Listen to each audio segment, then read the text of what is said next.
Assalamualaikum warahmatullahi wabarakatuh. Selamat siang, salam sejahtera untuk kita semuanya.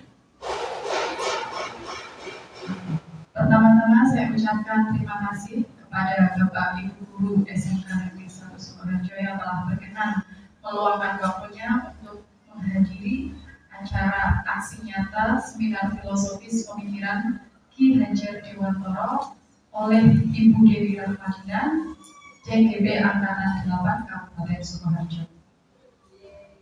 Yang terhormat Bapak Kepala SMK Negeri 1 Sukoharjo, Bapak Harno SPD MSI. Yang saya hormati Bapak Ibu Wakil Kepala SMK Negeri 1 Sukoharjo, serta Bapak Ibu Guru dan karyawan SMK Negeri 1 Sukoharjo.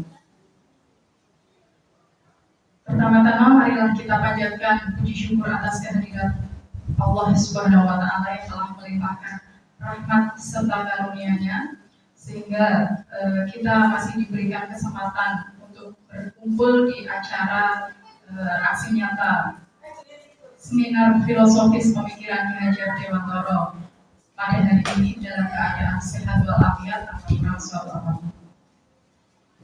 Salawat serta salam marilah kita haturkan untuk Nabi Muhammad Sallallahu Alaihi Wasallam. Semoga kelak kita semuanya mendapatkan syafaatnya kelak di yaumul akhir. Amin amin ya rabbal alamin. Yang pertama, izinkan saya untuk memperkenalkan diri terlebih dahulu. Saya Kelly Diasdianingrum, di sini selaku pembawa acara pada kegiatan hari ini. Izinkan saya untuk membacakan susunan acara aksi nyata yang akan disampaikan oleh Ibu Dewi Rahmadina. Yang pertama adalah pembukaan, dua pemaparan materi, yang ketiga tanya jawab, dan yang keempat adalah penutup.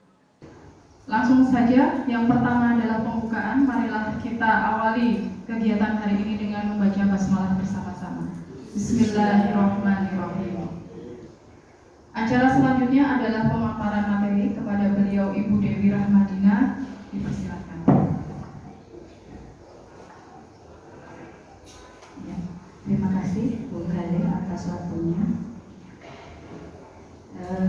Bapak Ibu semuanya, saya izin berdiri saja nih.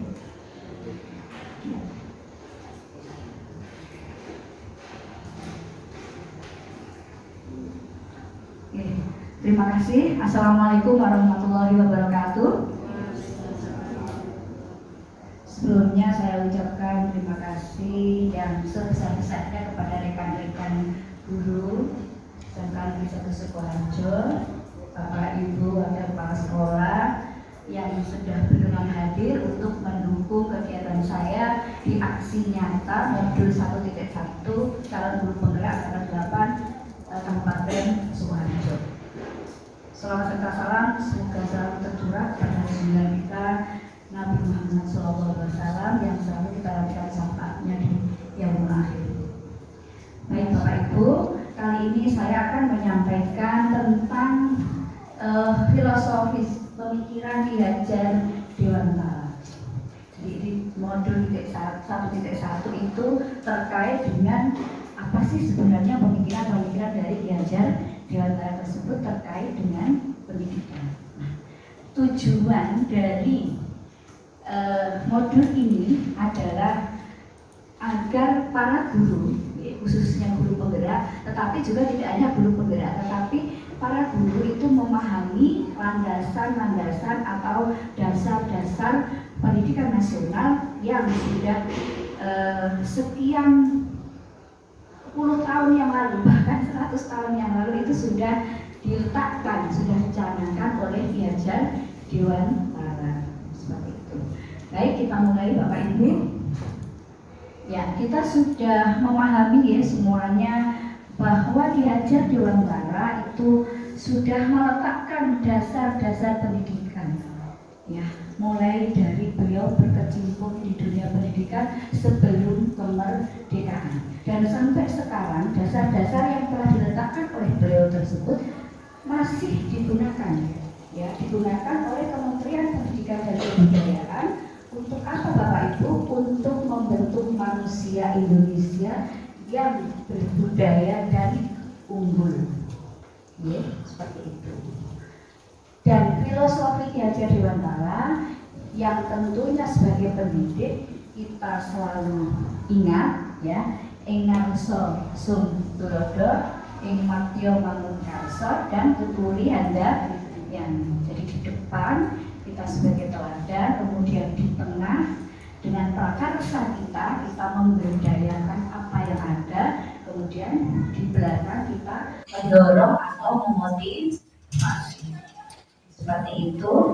Selanjutnya kemudian baik, Bapak Ibu, di dalam kurikulum Merdeka ini diminta untuk apa ya? Kalau dulu mungkin ada mindset tertentu yang dianggap kurang tepat gitu ya. Nah, apa sih kalau yang kurang tepat itu di waktu yang lalu? Nah, ini Bapak Ibu. Jadi kalau kemarin ya itu pembelajaran berpusat pada murid, misalnya seperti itu.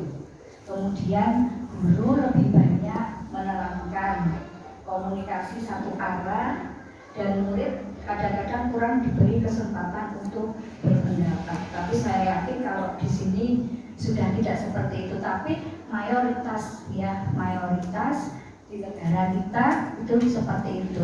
Jadi gurunya yang berbicara, menerangkan sampai berbusa, muridnya tinggal mencatat saja, ya, seperti itu. Nah, tapi nanti kita akan diminta untuk merubah mindset tersebut. Yang kedua itu adanya KKM atau indikator bahwa anak yang pintar itu nilainya bagus. Padahal mungkin anak tersebut kurang berbakat atau kurang menguasai di bidang tersebut. Tetapi karena gurunya menerapkan sistem yang sama, maka ada indikatornya itu nilainya harus sekian. Itu yang kemarin Bapak Ibu. Kemudian selanjutnya, nah ini. Ya, kita menganggap bahwa murid memiliki kemampuan yang sama. Padahal mungkin murid itu kemampuannya berbeda. Kita menganggapnya kemampuannya sama.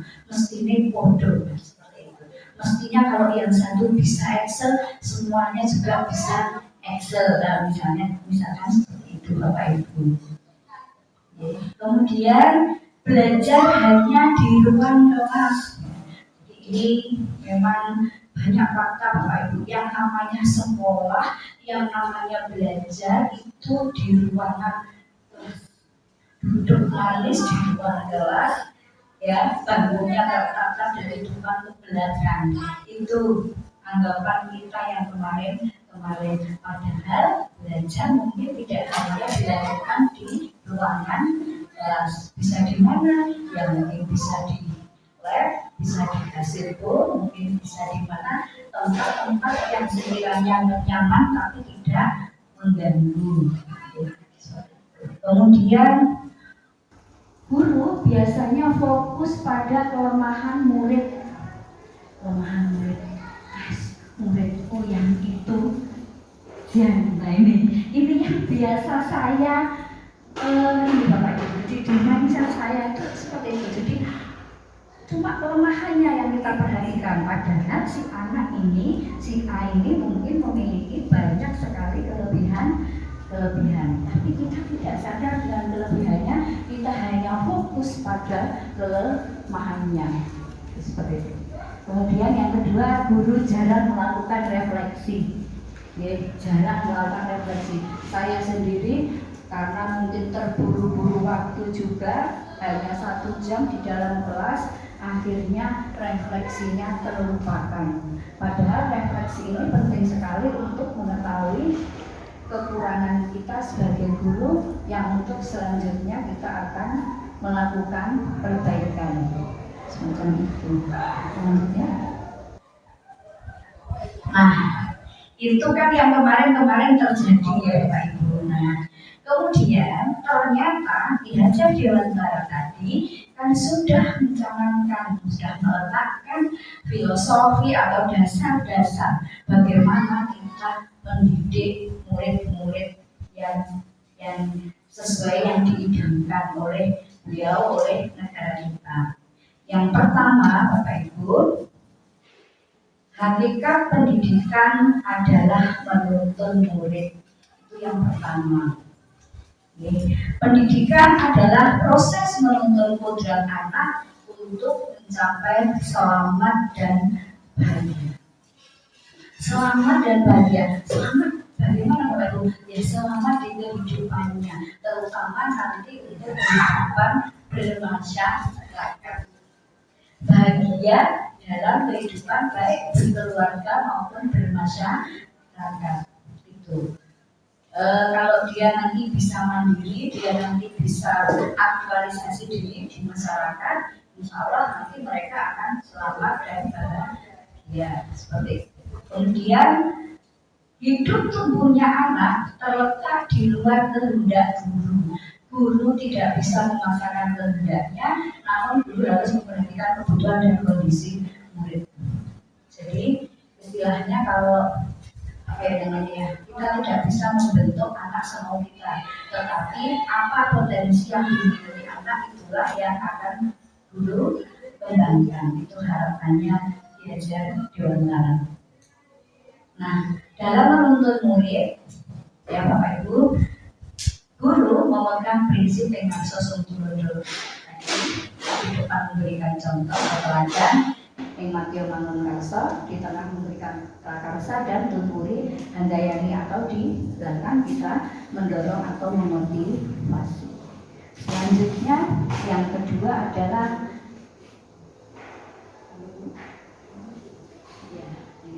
berpihak pada murid. Ki Hajar Dewantara sebenarnya menyebut dengan menghamba pada murid Bapak Ibu, tetapi saya lebih cocok dengan istilah berpihak kepada murid. Sebenarnya ada sejarahnya ya, waktu itu menghamba kepada murid itu sejarahnya seperti ini Bapak Ibu.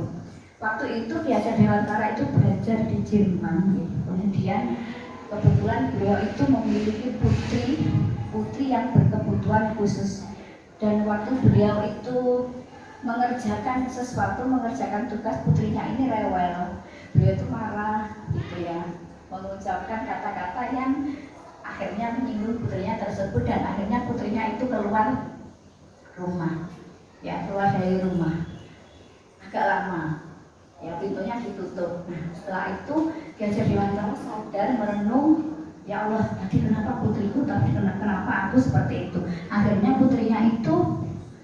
beliau itu menengok putrinya yang berada di luar, ya, dan putrinya itu kondisinya sudah biru Bapak Ibu. Jadi karena di Jerman itu kan salju ya, musim dingin kan salju, putrinya itu sudah biru. Akhirnya menangislah beliau, dan beliau berkata begini, aku arep mulyakne awakmu selawase, begitu ya. Jadi karena beliau orang keraton, orang bangsawan gitu ya, jadi beliau berkata seperti itu, menyesal perbuatannya tadi yang mungkin kata-katanya menyinggung putrinya tersebut. Jadi ada istilah kemudian menghamba kepada anak itu. Tetapi di sini kita berpihak kepada murid, gitu ya, berpihak kepada murid lagi. Murid di sini sebagai subjek pendidikan Bapak Ibu, jadi bukan sebagai objek. Kalau objek kan benda, bisa dibawa ke sana kemari, bisa dibeginikan, bisa dimasukkan ke dalam tas kan seperti itu. Tetapi kalau murid ini subjek. Murid adalah pelaku pendidikan karena dia adalah manusia, anak yang hidup. Ya. Dan kondisi murid itu masing-masing berbeda-beda. Mereka itu unik. Ya, mereka itu unik, punya potensi masing-masing sesuai dengan kodratnya. Kemudian yang ketiga, ini kodrat alam dan kodrat zaman Bapak Ibu. Kita ketika membimbing tadi, menuntut murid tadi ya, diharapkan sesuai dengan kodrat alam dan kodrat zaman. Kodrat alam yang seperti apa? Kodrat alam itu misalnya ya, kondisi lingkungan kita, kondisi lingkungan sekolah kita. Mungkin lingkungan sekolah yang berada di perkotaan, yang ada di tengah kalau seperti di Sukoharjo ini perkotaan, dataran rendah seperti itu ya, mungkin akan berbeda dengan yang ada di pegunungan, mungkin akan berbeda dengan yang ada di Tawangmangu, mungkin akan berbeda dengan yang ada di Pacitan, yang notabene di sana itu daerah pesisir. Nah, ini nanti akan terkait dengan kegiatan-kegiatan kita yang kita lakukan di sekolah. Misalnya ekstrakurikulernya apa? Nggak mungkin kalau di sini mau ekstrakurikuler mendayung mungkin masih bisa karena kita punya waduk ulur. Tapi kan tidak mungkin misalnya kita di sini akan selancar dan seperti itu. Jadi disesuaikan dengan kondisi alam atau kodrat alam. Kemudian kodrat zaman. Nah, kodrat zaman ini yang kita benar-benar dituntut Bapak Ibu, apalagi Bapak Ibu guru yang masih U35 ke bawah. Kodrat zaman. Karena memang ya kita itu mau tidak mau ya anak kita ini, anak kita ini gapnya dengan kita, jaraknya dengan kita ini jauh Bapak Ibu. Saya sudah berusia 40 sekian dan mereka itu usianya berapa kategori usia anak kita? 15 tahun. Terpaut dengan kita berapa? Ya, terpaut berapa dengan kita? Terpaut 25 tahun dengan saya. Ya, nah itu. Jadi kita ya mau tidak mau ya mengikuti perkembangan zaman, tetapi tidak terus kita istilahnya menuruti semua kemauan dia, bukan menuruti semua kemauan dia, kita tetap mengontrolnya, tapi kita tidak boleh ketinggalan.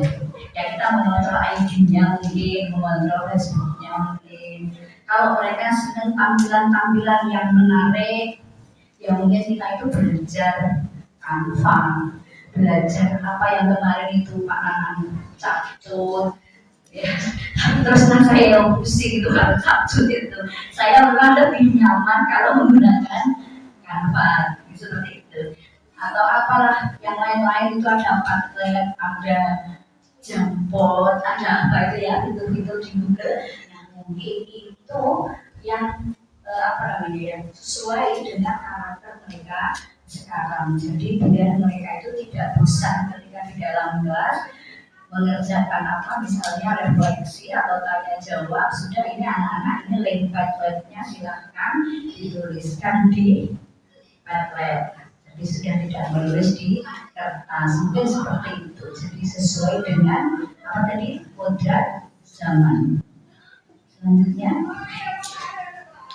nah ini Bapak Ibu, bukan berasal di dunia pendidikan kita sekarang ini. Kita itu kan kemarin memakai teori barat banyak sekali, apalagi teorinya John Locke. Kalau John Locke itu apa? Ya tabula rasa itu, jadi anak itu merupakan kertas putih, kertas kosong, dan kita itu mengisinya, mengisi sakar dewi apa yang dimau kita. Tetapi kalau Diajar Dewantara itu meyakini bahwa anak bukan kertas, anak bukan kertas yang kosong, tetapi anak memiliki fitrah. Dia itu memiliki potensi, tapi belum nampak, atau nampaknya itu baru samar-samar. Nah, kita para ibu diminta untuk menggali dan kita nanti menebalkan. Dan ini juga PR saya Bapak Ibu, ini saya sudah terpikirkan, karena kalau yang tadi yang dulu kita fokus pada kelemahan di BK itu ada peta kerawanan kelas, kan serem sekali. Nah itu namanya kita fokus pada kelemahan. Tapi nanti ke depan, insya Allah kami akan membuat mulai yang ajaran ini nanti ya, kita fokus pada peta potensi siswa, peta kekuatan murid. Jadi nanti Bapak Ibu, misalnya Pak Widodo mau nyari anak mungkin yang akan lomba solo, penyanyi solo saya ya, nyanyi solo apa mungkin anaknya ini gitu. Ya kita punya datanya. Ya jadi kita fokus nanti ke depan fokus pada apa tadi? potensi atau kekuatan. Karena menurut Belajar Dewantara, potensi nanti kalau kita maksimalkan, nanti lama-lama yang lemah-lemah, yang kelemahannya nanti lama-lama akan tertutup oleh potensi yang baik. Meskipun kelemahannya nanti nggak bisa hilang, karena itu nanti kan watak dan lain sebagainya. Pak dulu misalnya suka marah-marah, misalnya seperti saya itu ngomongnya banter itu tidak bisa hilang, tapi mungkin akan tertutup oleh potensi lain yang dikembangkan. Jadi seperti itu. Harapannya nanti sekolah fokus pada potensi murid. Kemudian ini yang selanjutnya Bapak Ibu, pentingnya budi pekerti. Jadi ternyata Belajar Dewantara itu menekankan kepada kita bahwa pendidikan budi pekerti itu sangat penting.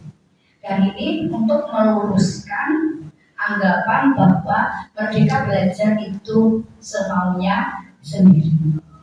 Jadi intinya merdeka belajar itu ternyata tidak semaunya sendiri Bapak Ibu, tetapi harus diimbangi dengan penanaman budi pekerti. Merdekanya di mana? Merdekanya tadi mereka bebas untuk mengembangkan potensi.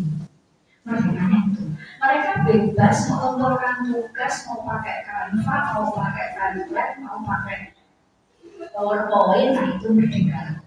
Tapi mereka istilahnya terbimbing gitu ya, dituntun dengan adanya budi pekerti. Jadi pendidikan itu harus harmonis gitu Bapak Ibu, antara gerak pikiran, perasaan, kehendak, semacam itu. Dan ini tidak lepas dari sosiokultur masyarakat.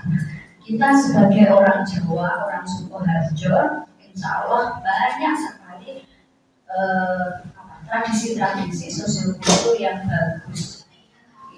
Misalnya ketika pembelajaran P5 kita adopsi misalnya ya, kearifan lokal. Kemarin misalnya belum ada tempe ala katak misalnya. Kearifan lokal dari tempe ala katak tidak sekedar menampilkan tempe ala katak untuk dijual, tetapi apa makna filosofis dari tempe ala katak tersebut. Itu yang nanti nilainya diadopsi, harapannya diadopsi oleh anak-anak kita. Jadi semacam itu. Termasuk gotong royong, salam, senyum, sama, unggah-ungguh, termasuk cara berpakaian. Nah itu juga masuk pada sosiokultur. Ini yang sangat-sangat ditekankan oleh Belajar Dewantara, karena tadi di depan menciptakan manusia Indonesia yang berdaya dan unggul. Nah ini yang terakhir Bapak Ibu, pendidik diibaratkan sebagai petani, ya. Pendidik diibaratkan sebagai petani. Jadi guru pada hakikatnya seperti petani yang merawat tanaman. Guru menyiapkan lahannya, guru memupuk, menyiram, menyiami, membersihkan hama-hamanya.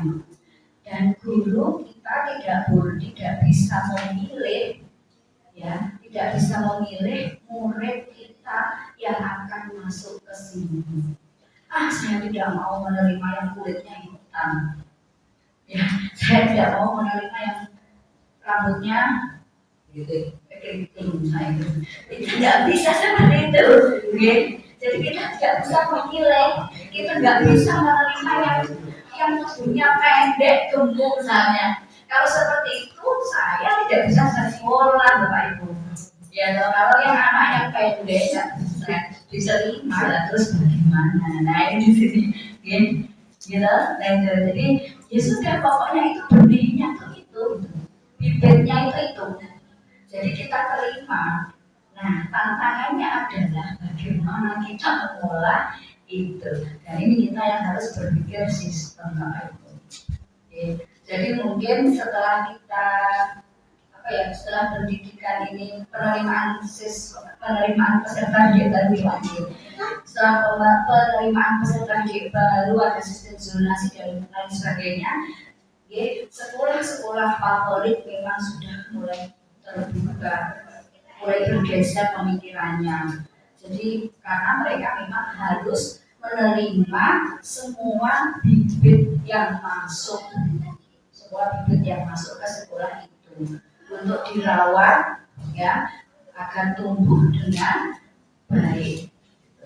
Intinya pokoknya kalau mereka jagung ya harus menjadi jagung, kalau padi harus menjadi padi, tidak ada padi terus menjadi rumput.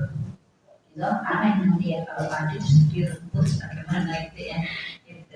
Itu adalah tugas dari kita semua sebagai pendidik. Baik, lanjut.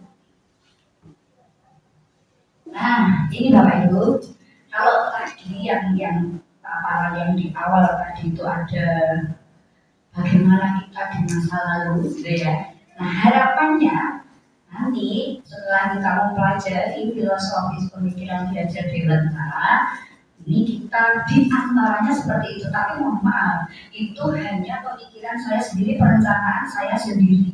Mungkin nanti perencanaan Bapak Ibu yang lain ke depan karena mapel kita berbeda-beda, yang mungkin akan berbeda. Itu nih. Kalau ini perencanaan saya Bapak Ibu. Jadi yang pertama saya akan membuka mindset saya. Saya akan berusaha untuk meyakinkan pada diri sendiri bahwa tugas guru adalah menuntun murid sesuai kodenya. Murid memiliki bakat dan potensi masing-masing. Karena ini yang sering kita lupakan Bapak Ibu. Karena tadi kita sudah guru memiliki kehendak itu tadi. Ya. Nah kalau saya jadi harus mulai menanamkan keyakinan bahwa tugas guru adalah menuntun murid sesuai kodenya. Murid memiliki bakat dan potensi masing-masing. Kemudian yang kedua, memperhatikan kebutuhan murid sebagai dasar menentukan materi. Ini memang Bapak Ibu kalau di BK itu memang sudah dilakukan sejak dulu. Jadi sebelum kita menentukan muridku kelas 12 mau tak kasih materi apa, itu memang di awal kami sudah melakukan asesmen kebutuhan. Jadi asesmen kebutuhan itu angket yang kita susun, nanti kita sebarkan ke murid, kita analisa yang paling tinggi nanti yang mana, itu nanti materi yang akan kita berikan di awal, nanti yang presentasinya sekian, mungkin nanti yang setelahnya. Itu satu asesmen. Yang kedua juga memperhatikan perkembangan yang ada di masyarakat. Kalau panjenengan mungkin yang mata produktif atau yang mata adaptif yang produktif kan sudah jelas itu sinkronisasi dengan dunia industri, itu berarti itu sudah memperhatikan kebutuhan seperti itu. Kemudian juga memperhatikan sarana prasarana yang kita punya di sekolah. Tapi kita tidak boleh sebenarnya kita dilarang untuk bilang kita tidak punya ini di sekolah, terus gimana? Nah, kalau kita tidak punya sesuatu, kita ini diminta untuk bagaimana kita berkreasi. Karena murid kita juga dituntut untuk kreativitas. Jadi gurunya juga dituntut untuk berkreasi. Semacam itu. Oke, selanjutnya. Ya. Kemudian yang terkait dengan penanaman budi pekerti Bapak Ibu, tentunya kalau di RPP kita, di modul ajar kita sudah ada berdoa, bersyukur, gitu ya, mengajak berdoa. Kalau bisa yang memimpin doa adalah murid, kita tawarkan kepada murid untuk memimpin berdoa dan selalu mengajak bersyukur.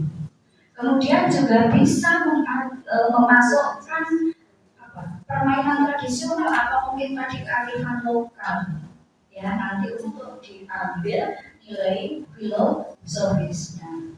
Olahraga mungkin Pak Muji sesekali yang yang gembira itu mungkin gobak sodor gitu.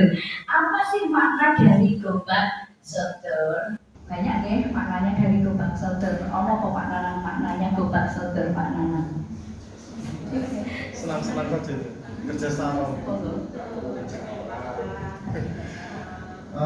Kalau dari permainan dan gobak sodor kebetulan masa kecil senang main itu.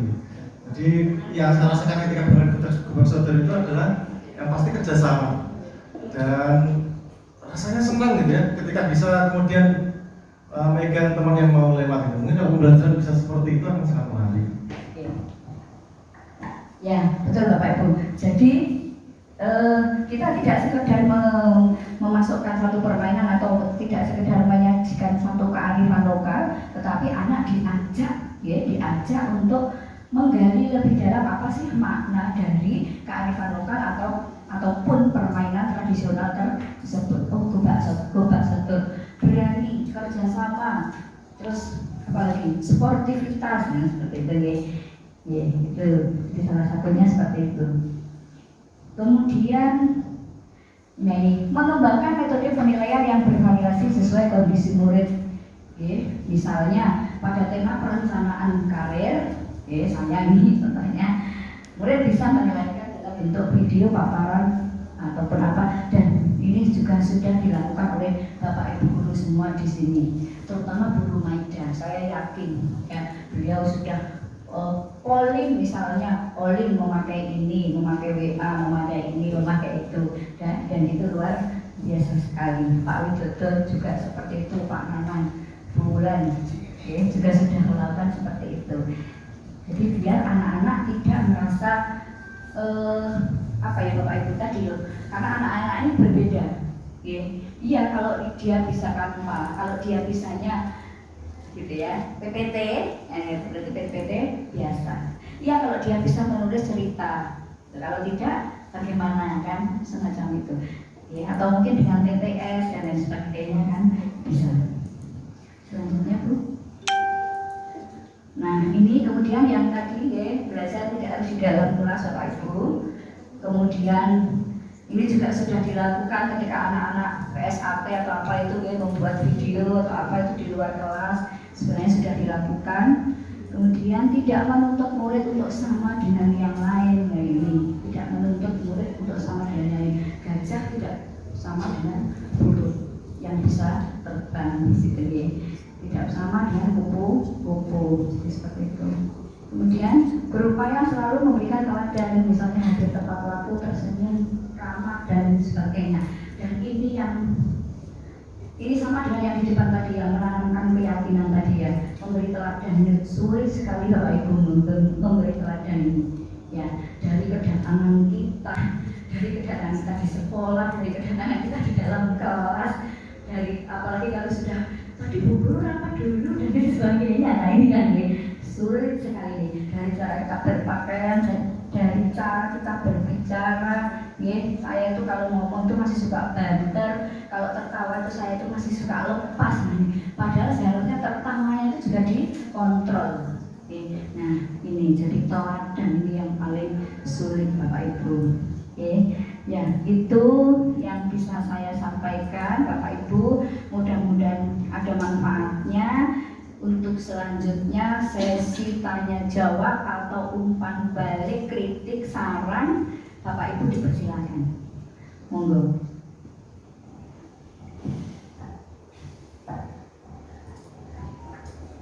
Ya, terima kasih kepada Bu Dewi Rahmadina atas pemaparan materinya yang sangat menarik sekali.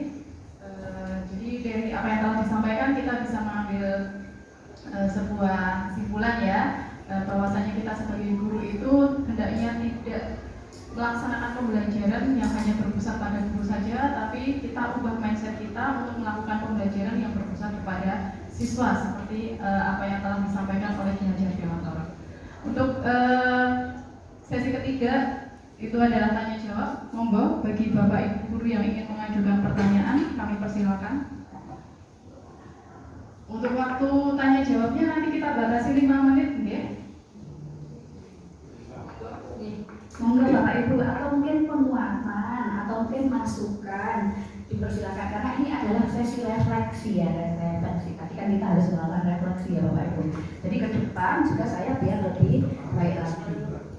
Monggo. Putri nggih.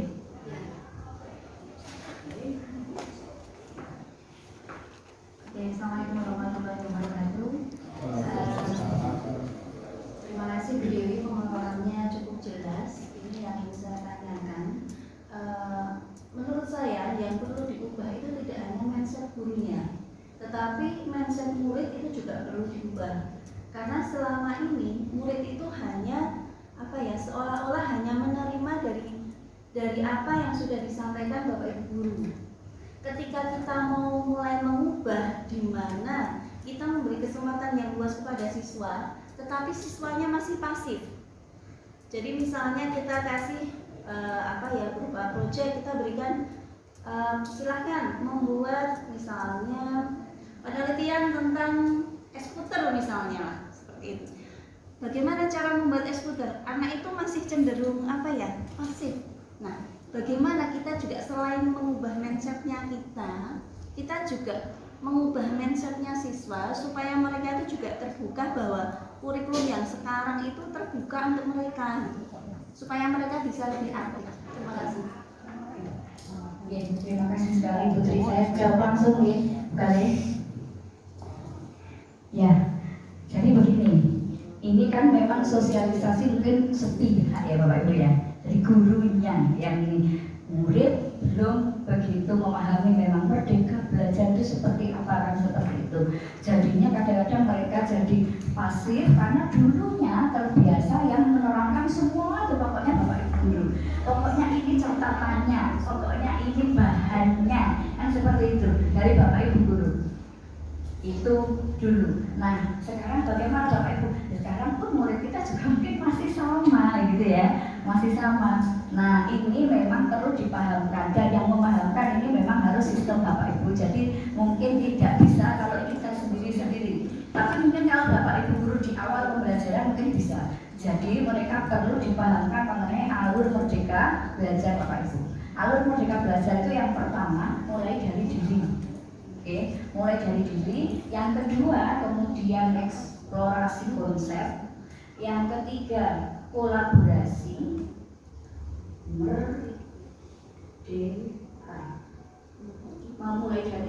Mulai dari diri, eksplorasi konsep, kolaborasi, demonstrasi kontekstual, kemudian koneksi antar materi dan aksi nyata. Terakhirnya itu mereka aksi. Jadi kayak P5 itu ya, kayak P5 itu mereka gelar karya itu namanya aksi nyata. Tapi di bawahnya pada mulai dari dirinya lepas, gitu ya.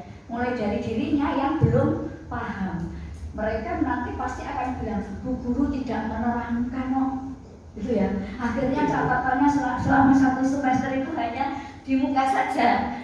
Bu Lisa itu kemarin, Bu Lisa atau belum itu ya, pas saya ngawas itu 1 semester anak hanya ada tulisan 1 lembar di depan.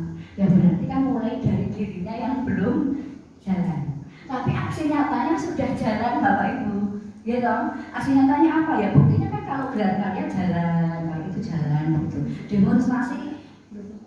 Demonstrasi kontekstualnya ya jalan, mereka bisa presentasi. Tapi yang belum paham adalah bahwa murid-murid ini harus mulai dari diri. Merdeka, M-nya itu mulai dari diri. Ini berarti memang PR sekolah juga nih Bu Irma untuk mensosialisasikan kepada murid dan juga termasuk Bapak Ibu guru kalau ingat monggo di kelas. Jadi alur merdeka belajar itu yang pertama adalah M, mulai dari diri dan eksplorasi konsep. Itu eksplorasi konsep itu memang anak harus belajar sendiri Bapak Ibu. Dari mana? Ya dari buku, ya dari internet, ya dari mana-mana. Baru nanti dielaborasi di ruang kolaborasi, nanti baru bersama Bapak Ibu guru memberikan pemahaman dan dielaborasi pemahaman itu. Tapi ini memang yang belum tersampaikan kepada murid, jadi kesannya memang gurunya sudah berusaha, tapi kok muridnya tidak dapat materi katanya begitu. Ya, itu jadi mungkin nanti ini bisa juga nanti untuk masukan untuk PR sekolah. Dan juga ada lagi yang lain Bapak Ibu, satu lagi mungkin. Bismillahirrahmanirrahim. Assalamualaikum warahmatullahi wabarakatuh. Saya hanya ingin bertanya Bu, yang pertama adalah terkait dengan saya tertarik dengan pembahasan terkait guru itu menebalkan, ya, menebalkan, karena yang saya tahu selama ini kan dari jawab dan sebagainya itu kan masih atas bukti, rasa dan sebagainya. Nah, yang menjadi pertanyaan saya adalah sepertinya gini, kalau seandainya anak itu punya potensi masing-masing, ya, nah, BK mungkin punya cara tersendiri gitu, untuk mencari potensi anak. Nah, untuk guru mapel yang lain ini, pertanyaan saya adalah gimana nih guru mapel yang lain untuk menggali potensi anak, karena kalau mau menebali kan kita perlu tahu dulu potensinya, gitu kan.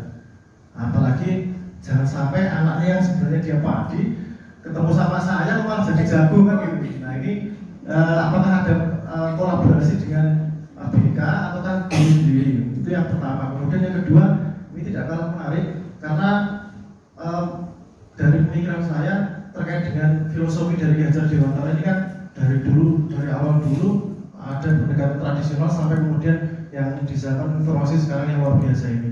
Nah, yang jadi pertanyaan adalah kalau dibahas tadi salah satunya adalah budi pekerti. Padahal ketika kita bicara tentang budi pekerti yang saya alami gitu, budi pekerti versusnya adalah generasi sekarang yang di media sosial seperti itu. Bahkan anak-anak yang bahasa saya yang bahasanya kasar, ya. Setiap ada kalimat diakhiri dengan hewan berkaki dua yang sedang menjulurkan lidahnya itu. Nah, yang menjadi pertanyaan saya adalah apakah masih relevan atau bagaimana membuat filosofi Ki Hajar Dewantara itu menjadi relevan agar budi pekerti itu bisa tertanam di generasi yang sekarang. Seperti itu. Terima kasih. Assalamualaikum warahmatullahi wabarakatuh.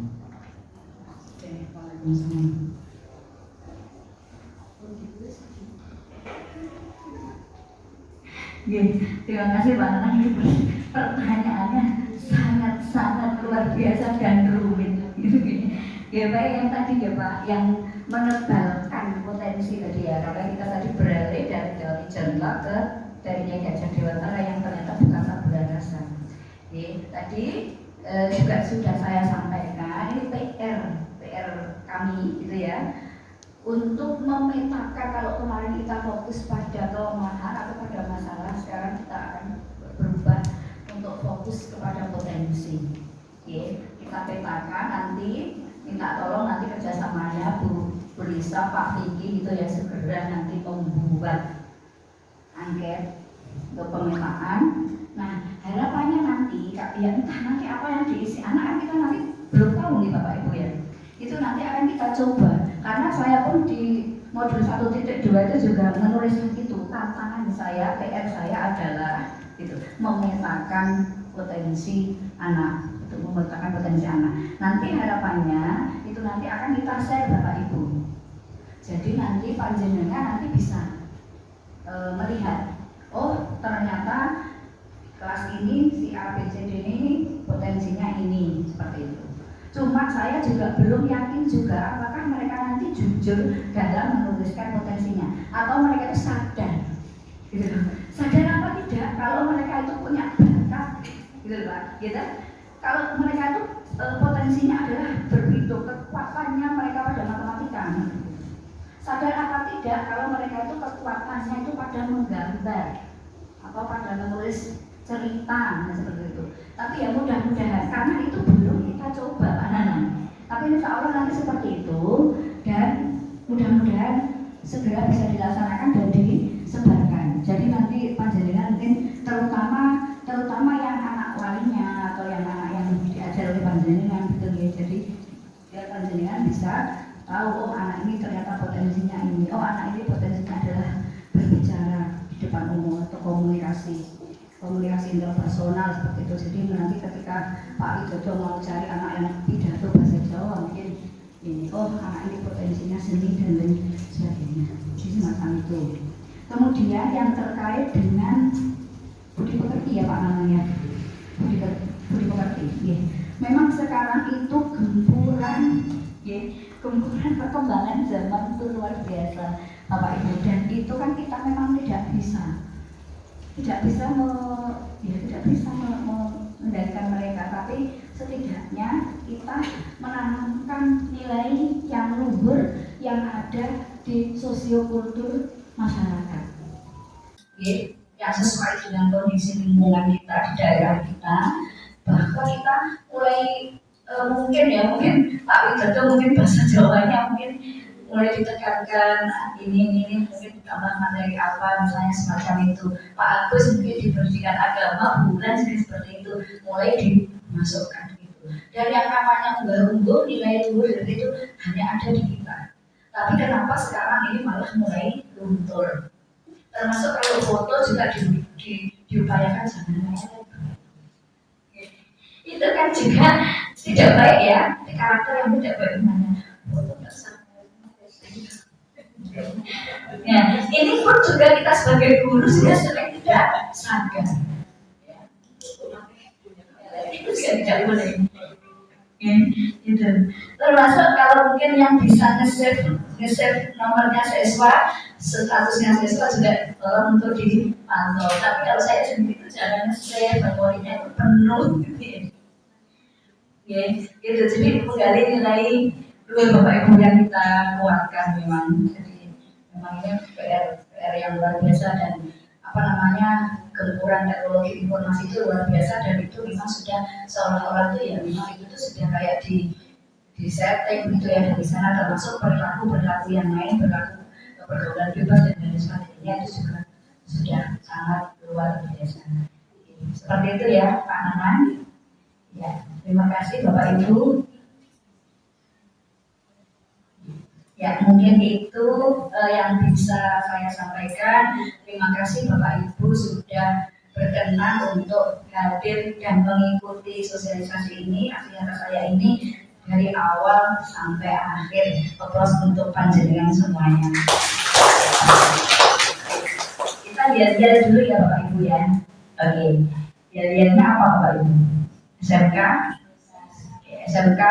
bisa, SMK hebat. SMK bisa itu jempol Bapak Ibu, SMK hebat itu kepala tangan, SMK bisa hebat itu jempol dan kepala tangan. Jadi, ya itu saja, tapi tidak usah sampai yang belakang Bapak Ibu, itu saja. SMK bisa, SMK hebat, SMK bisa hebat. Terima kasih. Assalamualaikum warahmatullahi wabarakatuh.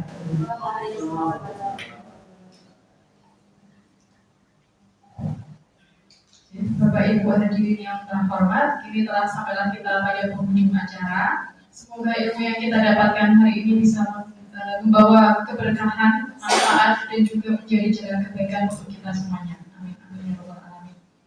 Nah, di sini saya selaku pembawa acara mengucapkan terima kasih yang sebesar-besarnya kepada Bapak Ibu yang telah berkenan hadir dan antusias mengikuti acara dari awal sampai akhir. Selanjutnya saya pun memohon maaf atas salah kata maupun salah perbuatan itu yang datangnya dari saya secara pribadi.